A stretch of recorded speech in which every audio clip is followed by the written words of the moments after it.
diri kakak dulu nih, dari fakultas mana, nama lengkap kakak, terus jurusan apa. Halo semuanya, perkenalkan nama saya Dimas Cahya Ramadan. Saya mahasiswa semester 5 Fakultas Ekonomi, program studinya Pendidikan Ekonomi. Oke. Nah guys, Kak Dimas ini bukan orang biasa karena dia ini merupakan Duta UNJ tahun 2021 dan juga Mawapres Utama tahun 2022 di UNJ. Keren banget kan guys.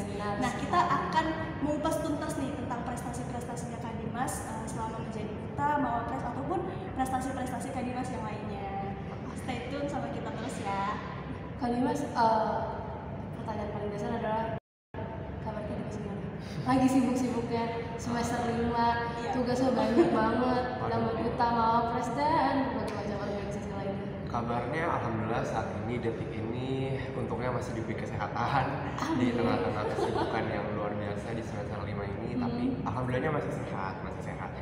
Raganya masih sehat, cuma terkadang mungkin mentalnya ya agak ups and downs. Jadi ya itulah namanya juga mahasiswa, kalau banyak kesibukan di luar kelas pasti emang udah jadi risikonya untuk mengalami up and down mental. Oke, struggle-nya banyak masih kan? Struggle-nya banyak, tapi yang paling penting adalah aku nggak ngadepin struggle ini sendiri gitu. Jadi apapun yang aku jalani, baik itu kuliah, duta, ataupun mawapres, itu semua kesulitannya tuh bareng-bareng sama teman. Misalkan aku lagi sibuk banget di duta gitu ya, pulang malam, bahkan berangkat subuh, pulang tengah malam gitu kan, terkadang tugas-tugas nggak kehandle, tapi untungnya ada teman-teman kuliah yang masih mau support, masih mau bantu gitu, nge-backup banyak hal. Dan ketika aku kuliah, tugas-tugasku di organisasi pun di backup gitu. Jadi struggle ada, tapi dihadapinya bareng.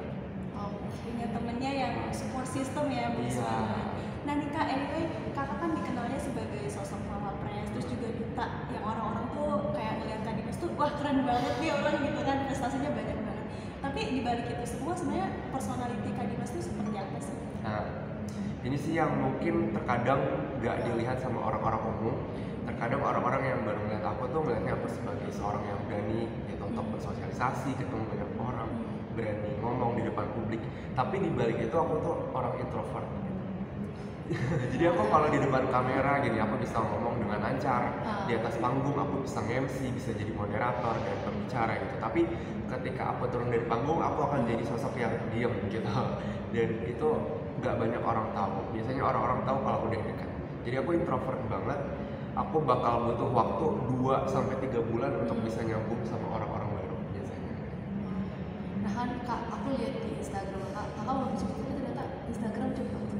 Iya. Luar Terus biasa. terus aku lihat ada art gallery itu maksudnya. Oh ya guys, jangan lupa follow Instagramnya Kak Dimas. Waduh. Nah, betul. Dimas Cahya R. Apa? Aku follow soalnya. Nah itu apa sih Kak art gallery, maksudnya di Instagramnya gimana gitu? Sebenarnya itu keterangan pada saat itu lagi nyari-nyari aja kan, apa yang keterangan yang bagus gitu. Kalau blog pribadi kayaknya udah umum banget, banyak yang make. Terus nemu satu yang lucu, galeri seni gitu. Ya udah aku pilih.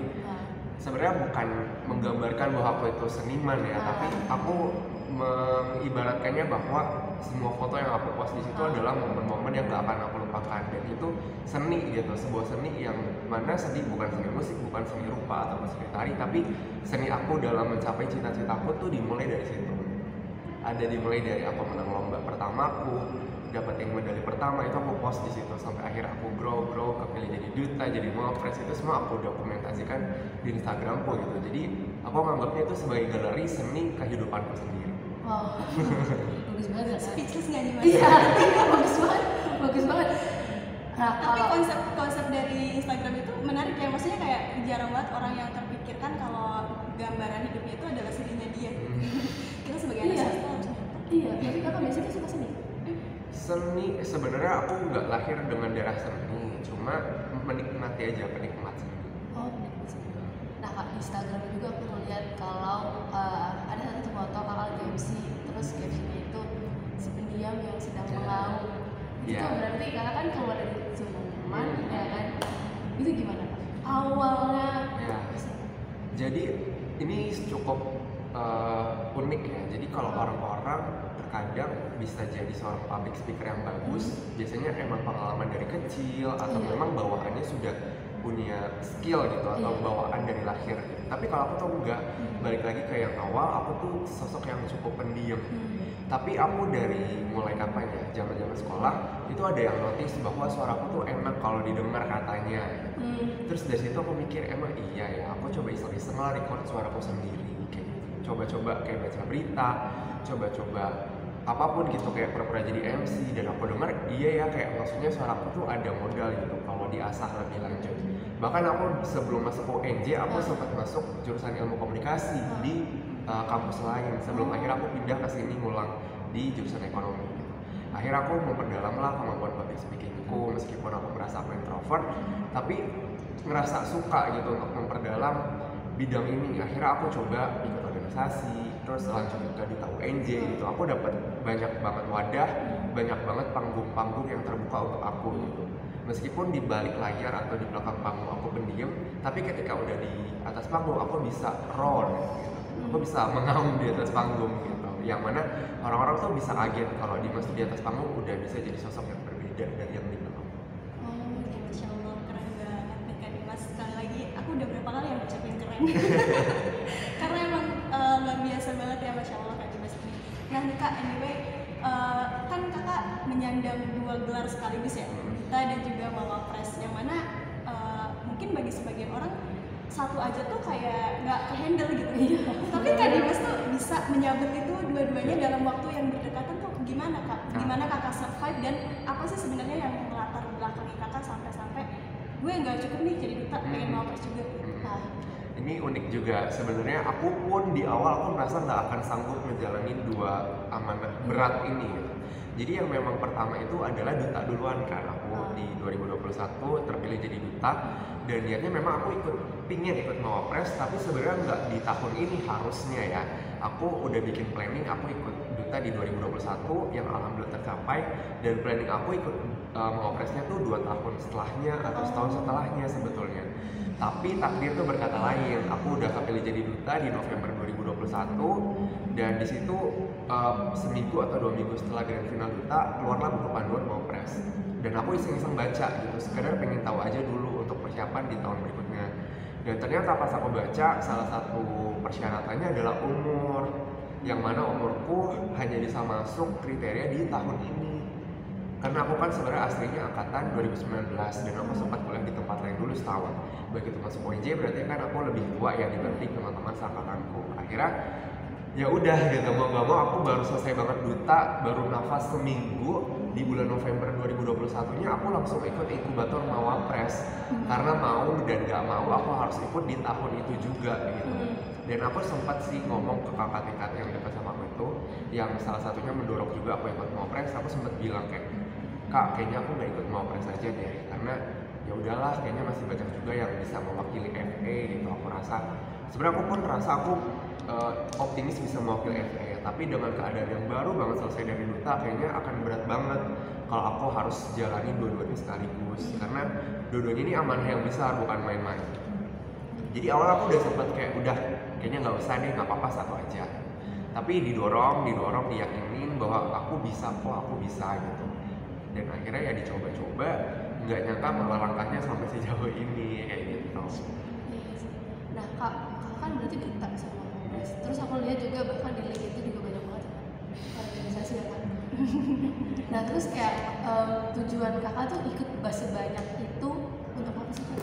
Nah, aku tuh cuma mikir, aku punya ketakutan satu, kalau aku udah terjun ke dunia nyata setelah aku lulus di perkuliahan, entah itu dunia kerja atau studi lanjut, aku pasti bakal ketemu sama orang-orang yang bervariasi banget, dari umurnya yang bervariasi, latar belakang kehidupan, latar belakang pendidikannya itu banyak banget. Dan aku sebagai seorang yang introvert, biasanya aku cuma mau menerima pertemanan dengan orang-orang yang sefrekuensi sama aku.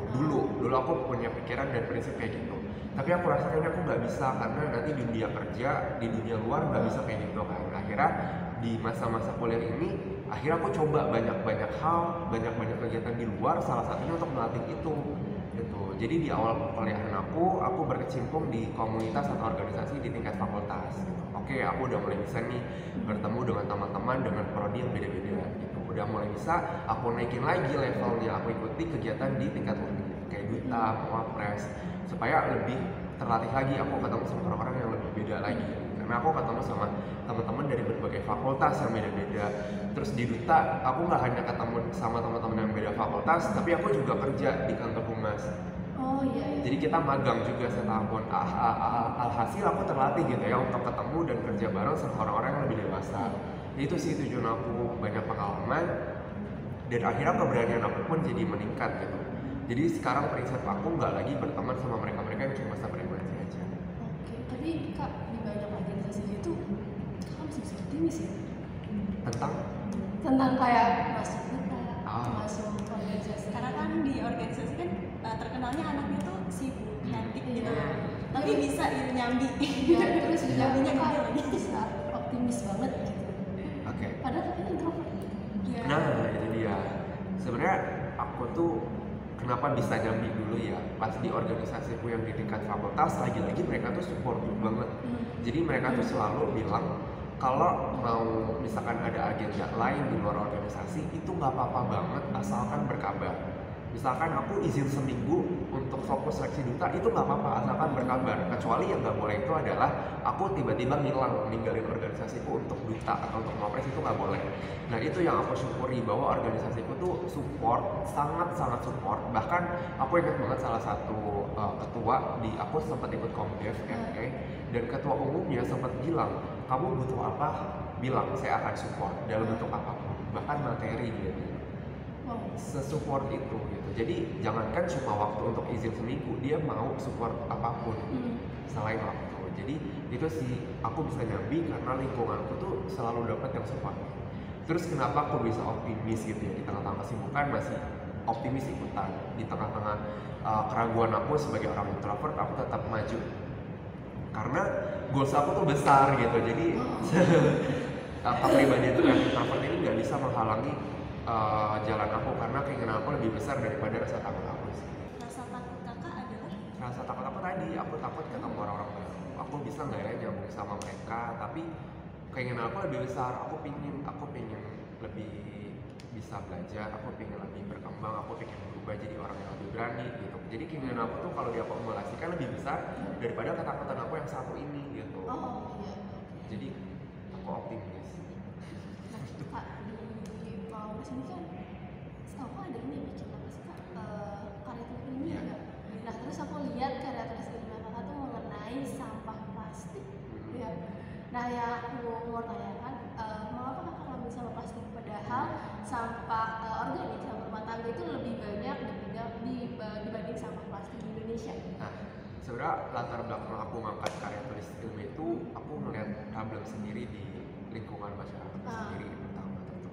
Dan kenapa jenis sampah yang aku pilih itu sampah plastik? Karena faktanya sampah plastik itu lebih susah dikurai ketimbang sampah rumah tangga kayak sayur-sayuran, gitu, sisa-sisa makanan. Itu kalau kita buang atau timbun itu lebih mudah membaur. Sementara plastik itu butuh waktu yang lama banget, bertahun-tahun, bahkan bisa ratusan tahun untuk membaur. Dan alhasil disitulah aku lihat bahwa sampah plastik ini itu bisa banget dikelola gitu. Dan dia bisa loh dijadikan produk yang punya harga nilai dan juga punya nilai guna gitu. Dari situ aku melihat ada potensi gitu. Dan ketika aku riset pun ternyata potensinya besar banget. Bahkan potensi ekspor produk daur ulang dari sampah plastik itu sampai 400 triliun rupiah. Dan dari situ aku jadi interest banget untuk mengulik dan riset lebih jauh lagi soal ini, dan akhirnya aku menggagas itu untuk revisi. Nah tapi Kak, di tengah penyusunan KT ini menurut Kakak, ini kan banyak nih Kak yang pasti nyusun KT juga ke Mawapres itu. Hal menarik apa yang ada di KT itu sehingga juri ataupun orang-orang itu memilih KTI Kakak? Pasti ada hal menarik. Iya, sebenarnya kalau yang aku sadari adalah ketika di KTI aku benar-benar terstruktur, aku menjelaskan kondisi aktualnya apa, kondisi yang diinginkan seperti apa, tapi kesenjangannya itu apa. Oh iya. Jadi aku mau jelasin aja dulu kondisi aktualnya adalah ya sampah plastik di Indonesia makin tahun persentasenya makin naik, sementara pengelolaannya tuh nggak naik-naik gitu, pengelolaannya tuh malah masih minim banget. Itu kondisi aktualnya. Tapi kondisi yang aku ingin sampai adalah aku ingin orang Indonesia yang sekarang ini kita buang sampah cuma buang sampah, nanti sampah itu diangkut ke tempat pembuangan sementara, baru dibuang ke tempat pembuangan akhir sampai menggunung di Bantar Gebang. Ya kan? Nah yang aku inginkan adalah masyarakat ini mereka tuh tergerak untuk nabung sampah plastiknya di bank sampah. Oke. Jadi yang aku inginkan adalah mengubah pola pikir masyarakatnya dulu untuk mau menabung banknya itu menabung sampahnya itu di bank sampah.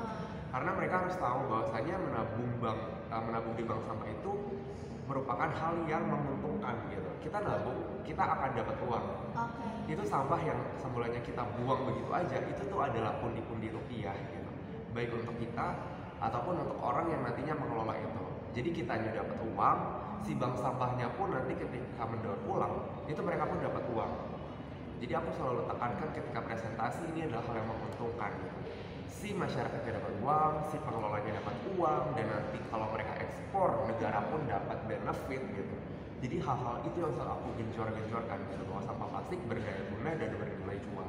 Mungkin hal-hal itu yang jadi membuat juri itu melihat gitu seperti itu. Dan selain itu orientasi aku ekspor soalnya bahannya di dalam negeri. Jadi aku menjelaskan banget bahwa potensi ekspor daur ulang ini besar banget, tapi realisasinya masih kecil banget. Sebagai salah satu contoh, aku waktu itu ngasih contoh plastik yang diolah sama bank sampah dan dicacah jadi biji-biji plastik itu diekspor ke Korea, ke Cina, ke Jepang, dan biji plastik itu dijadikan sebagai isian dari sofa contohnya atau kasur. Biasanya di kasur ada itu beberapa isinya itu adalah biji plastik. Yang mana biji plastiknya itu dari Indonesia gitu. Jadi kita yang cacah tapi diekspor, dijadiin sofa, sofanya dibeli lagi sama Indonesia. Jadi aku selalu mention sama hal-hal yang menarik, yang data, biar orang-orang tuh melek gitu. Dan mungkin itu kali yang bikin juri itu kayak, wah ini anak risetnya dalam juga ya. Nggak cuma maparin gagasan yang masih berupa ilusi, tapi aku benar-benar maparin sesuatu yang emang kejadian nih gitu. Dan ini emang penting untuk ditanggulangi.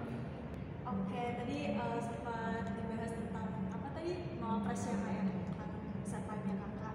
Tapi aku mau nanya nih kak tentang yang mungkin bukan berhubungan sama prestasi-prestasi kakak, tapi tentang orang-orang yang di balik layar.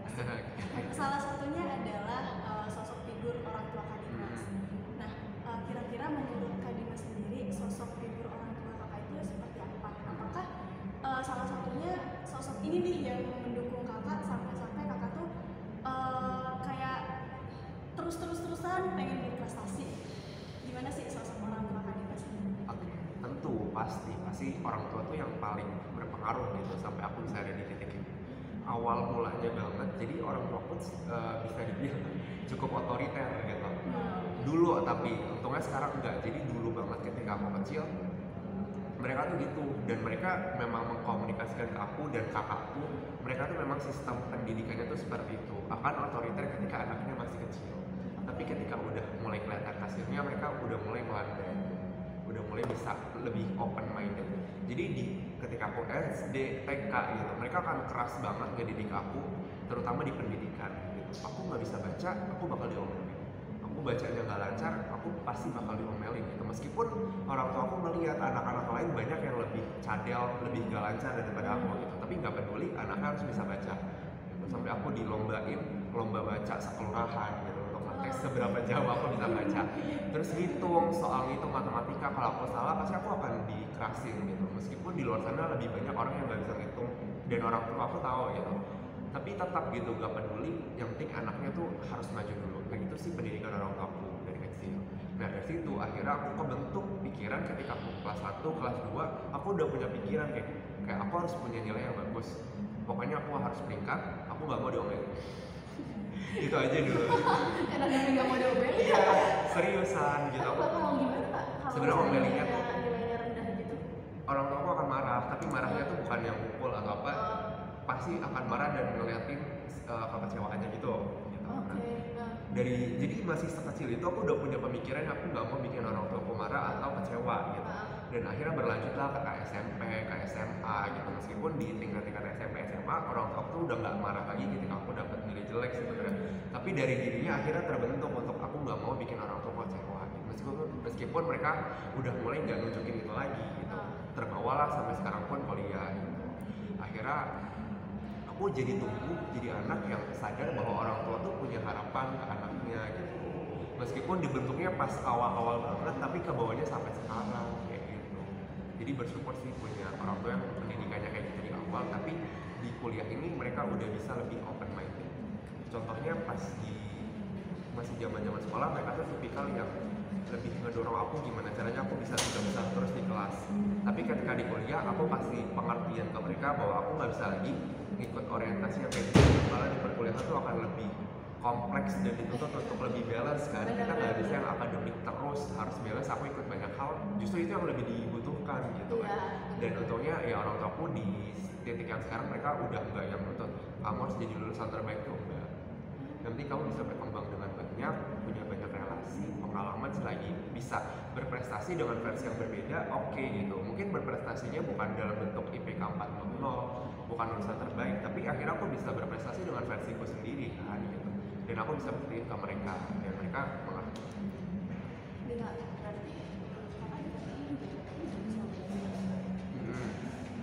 Peran mereka itu bagi kakak penting gak sih? Penting banget sejujurnya. Jadi yang paling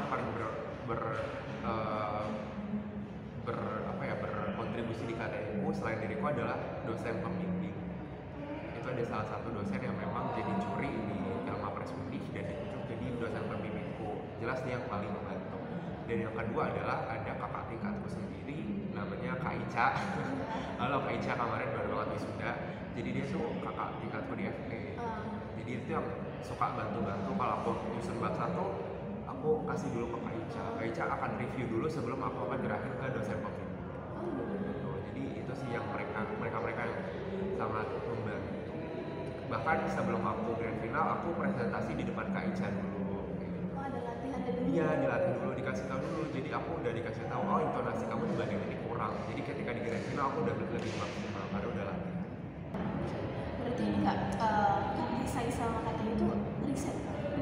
Berarti Kak Dimas juga basicnya emang udah sering meriset sesuatu hal. Karena kan Kak Dimas juga esai kan? Sebenarnya kalau riset itu aku baru banget mulai di 2021. Tapi kalau ke penulisan aku memang suka nulis udah dari kecil. Nah dari kecil tuh aku emang basicnya nulis kayak puisi atau cerpen, cerita rakyat kayak gitu-gitu. Aku emang dari kecil lomba-lombanya di bidang kepenulisan. Tapi ketika kuliah aku ngerasa kayak kayaknya bosan deh gitu terus. Aku pengen challenge diriku apa ya kira-kira. Dan akhirnya dengerlah ada karya tulis ilmiah, ada esai. Terus aku pikir kenapa enggak ya aku berkecimpung di dunia riset ini. Toh bisa melatih aku juga supaya nggak kaget ketika nanti skripsian. Iya, benar. Aku mikirnya kayak gitu supaya pola pikirnya tuh udah terbiasa riset. Makanya di bulan Juni atau Juli 2021 itu sih startnya dari situ. Oke, start dari situ. Nah, ngomong ini nih kak, baru mulai kakak berarti pernah ada tahap kakak baru mulai dong? Baru mulai berbicara depan orang, baru mulai untuk menulis. Nah, berarti sekarang kakak apakah ada di tahap baru mulai itu atau sudah terbiasa? Kalau sekarang udah ada di tahap yang udah mulai terbiasa sih. Oh, udah tahap terbiasa. Tapi kalau misalnya kakak ada pesan-pesan nggak kak buat mereka yang memang baru mulai di umur yang memang mereka bilang, ih kayaknya udah nggak bisa deh belajar segini. Sebenarnya kalau untuk mulai apapun bidangnya, mau mulai nulis, mau mulai bikin podcast, mau mulai belajar apapun, belajar masak segala macam, yang namanya mulai di permulaannya itu pasti bakal susah. Di permulaannya itu pasti ada aja godaan untuk nyerah, untuk kayak baru nyoba satu hal susah, pindah aja ke bidang yang lain. Untuk orang-orang yang baru memulai segala sesuatu pasti akan terkesan sulit. Pesannya buat kalian semua yang mau nyoba apapun itu, kuat-kuatin mental dan kuat-kuatin niat di titik awalnya. Kalau kalian udah nemu niat yang kuat, sesusah apapun awalannya itu pasti bakal berlalu awalannya, karena memang awalannya itu akan lebih sulit ketimbang ketika udah di pertengahan dan kesana-sananya sih kalau yang aku rasakan. Tahu ya. Terus juga tadi kita juga